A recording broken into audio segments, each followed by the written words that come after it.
Just a quick background. I've done product management for a little over 7 years now. In my current role, I'm responsible for the outbound side of product management. And so I interact less with engineers now, and I interact more with sales, biz dev, partners, channel, sales ops, all of those operations, and the execs, because what I do is responsible for shaping where the organization makes its investments or where it decides to walk away from. So I have intentionally chosen to go on the strategy side now, having done core product management for about 7 years. Over the time that I was a product manager between Cisco, a smaller company by the name Aerohive, between those two places, I've had the opportunity of building 4 product families, and each family consists of about 5 to 6 products. I've done about 20 plus products over time, and this included everything from definition, from the time I write the product requirements document, to seeing it through execution between both hardware and software, driving it to launch, helping the marketing guys build the launch material, build the positioning material, help it go to market, speak at conferences, help sales, handhold them when it comes to getting into new opportunities, and finally closing the transaction, getting a customer win, through the life cycle, sustaining it, and then finally killing the product 4 or 5 years later. So I have lived that cycle multiple times by now. As part of it, as part of the journey, I've had the privilege of filing for 3 patents, out of which 2 are pending at the moment. And I've had the opportunity of doing that from a very sound technical background. So prior to getting into PM, I was a technical marketing engineer for about a couple of years, and I was QA before that. So did my engineering, did my grad school in engineering, got into electrical engineering at Cisco. Sorry.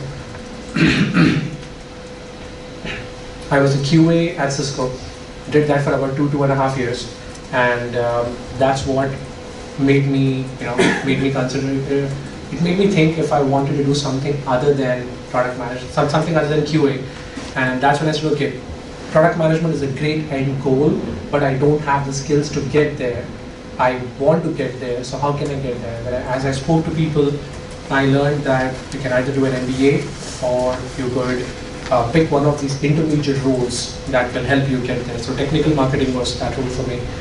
On my personal front, I have 2 dogs, 1 4-year-old daughter, and when I'm not at work, when I'm not at home, I'm busy doing Spartan races. So that's my jam outside of work. Those are the ways for you to connect with me.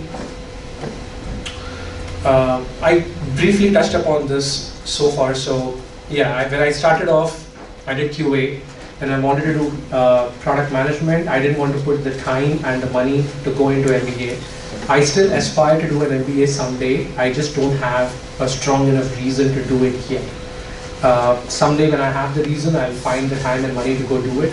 But I did have a lot of my peers who came into product management from engineering roles after having gone through B school. They either did 3 years part-time, they either went to Wharton, or they went to Berkeley, or they went to Santa Clara, or some of the other schools. Some did part-time from UCLA, so I know people who were motivated enough to fly down to LA every weekend and finish their MBA, and that was over a 3-year period, which was a huge commitment in my mind, and I wasn't willing to give that, so I had to find something in between. So my journey was through a role called technical marketing engineering. Folks familiar with what the role is? Have you heard about the role? All right. So different companies call it differently, but each company has some flavor of this role. Cisco calls it technical marketing engineering. So what technical marketing is that product managers, at least at that time in my group in Cisco, things may have changed now, but at that time the product managers were very business focused. These were ex-consultants who were very, very good with numbers and analytics, not as good with product and technical knowledge. So we would have a technical arm within product management called technical marketing. We were not responsible for writing product requirements, but we were more responsible for understanding how customers use the product and bring the feedback in so we can give that input to engineering. That was kind of the primary role. We would do demos, we would go to Cisco Live conferences, speak over there, which is a huge responsibility because you are the brand, you are the face of the brand, and you are speaking to customers as experts, and they pay money to come see you talk. So Cisco takes it very, very seriously. It's one of the best roles to be in when you're at Cisco.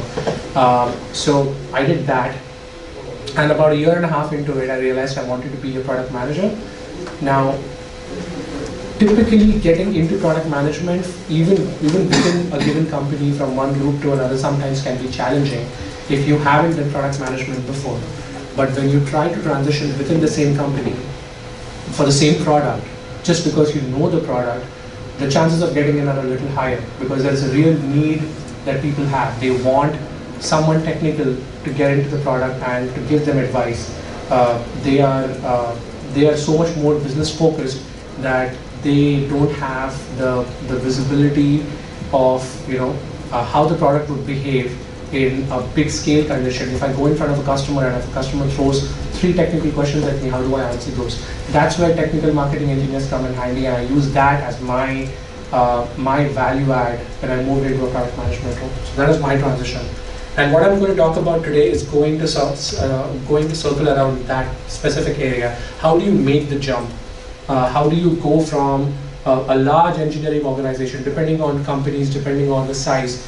The typical ratio of engineers to product managers that I have seen in my career ranges from 10 to 1, 10 engineers to 1 PM, all the way up to about 150 engineers to 1 PM. Really depends on the group. So as you can imagine, if you want to get in, there are only fewer product management roles. So every once in a while when a role opens up, the number of people applying is also going to be quite high. So how do you carve a niche for yourself? How do you establish yourself as a good candidate for that role is what I want to talk about today.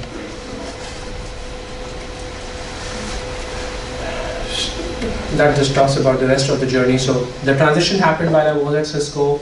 I did product management at Cisco for about 2-3 years after that.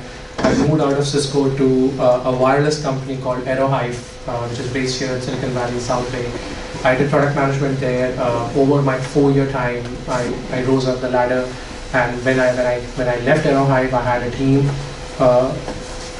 reporting into me at that time, and we were responsible for hardware, software, cloud. About 80% of the company bookings at that time was managed by my team. So I was able to see how the role scales up as you get more responsibilities. And finally I moved out to Splunk. I just finished my 1 year at Splunk, and now, as I said, my role is more strategy focused. Today I want to talk to you about product management in general. If you are in a non-product management role, I want you to understand what it takes to be a PM. I want you to then, if you have made up your mind that you want to be a PM, how would you prepare for the role? How do you interview for the role? I want to talk about those things. And then during the interview, what kind of challenges will you face, and what are the possible strategies to overcome those things? I want to touch upon that. And finally, when you get the role, the problem isn't solved yet. You've gotten the role, congratulations, but how do you be successful at this role? There are many product managements here in the Valley, across the world. How do you carve a niche for yourself, and how do you establish yourself as a top player is something that I want to touch upon as well. Are you good to go? Alright, so evolution of product management. About 10-15 years ago, when product development was still being done in a very waterfall-like fashion, when I say waterfall, I mean the waterfall method of product development. When that was still going on, I think, my opinion, personally mine, this is just completely my opinion, product managers had the time to go do a lot more outbound interaction with customers, with field, with partners, with all those entities, and bring that feedback to the business. And then also find enough time to work with their engineering counterparts to build a product. It was a lesser demand on their time, the method in which products were developed. Over time, things have changed in my mind. Ever since we moved to Agile, I've seen that product managers have gotten extremely occupied in just plain product development. Just if you think about the way Agile operates, product managers are writing user stories, they're writing epics, they go for stand-up reviews, they go for sprint reviews, they are a lot more involved in the process, which is great, I think, which is helping us make good products. But I'm seeing, and this is purely again my experience, I'm seeing that those product managers who are extremely good at writing user stories and doing wireframe reviews and things like that, find very little time to go out and talk to customers, find very little time to go out and see how the product is used in real life. And to me, that's a very important part of product management which they are missing. Which is why I am seeing an evolution of two distinct product management roles. Even as you search on LinkedIn, you will see some roles exclusively calling out technical product managers. These things didn't exist before because product managers were expected to be technical. Today you would see product manager roles, which are they mean technical product managers, but they would advertise it as product manager. Others are more explicit about it. One example I can give you is Oracle. Oracle would say product managers and outbound product managers. At least a couple of years ago when I was looking for a change, before I came to Splunk, I do remember interviewing for outbound product manager roles. So I'm seeing that companies are establishing that distinction, and it's happening for the right reasons. You need a dedicated resource to go talk to customers, and you need a dedicated resource to build a really good product. It's just a reality of how things are. It's not a good or a bad thing, it is just an observation. So how do you make your transition from wherever you are to going to product management? Before I get into that journey, of the people who said that they are not in product management roles, how many are looking to get into product management? Okay. So then we will touch upon those aspects of things that you could do that will help you maximize the probability of getting there. So here I wanted to talk about the different roles you may be in today. The reason I listed these roles is because during my career I have seen people transition from each of these roles successfully into product management without going through the B school route. So these are your two routes. You go through an MBA or you pick an intermediate role. I had to find a name for the intermediate role, so I'm calling it technical marketing or solutions experts. It could be any role. Your organizations may have different names to this, and there are roles in every organization which can be used as that intermediate step before you get into product management. So these are your two paths. There are people I know who were doing regular tech jobs who took a break from their regular work, did 2 years of full-time B school, and then came back into tech to become product managers. I know people who have done the part-time route and who have gotten into product management as well. So the path is available. It really depends on your preference. Everyone is different. Everyone has different priorities. I am not here to tell you that MBA is not a great route or the other option is not. I've seen really good product managers in my career so far who are not MBAs, and I've seen phenomenal product managers who have them.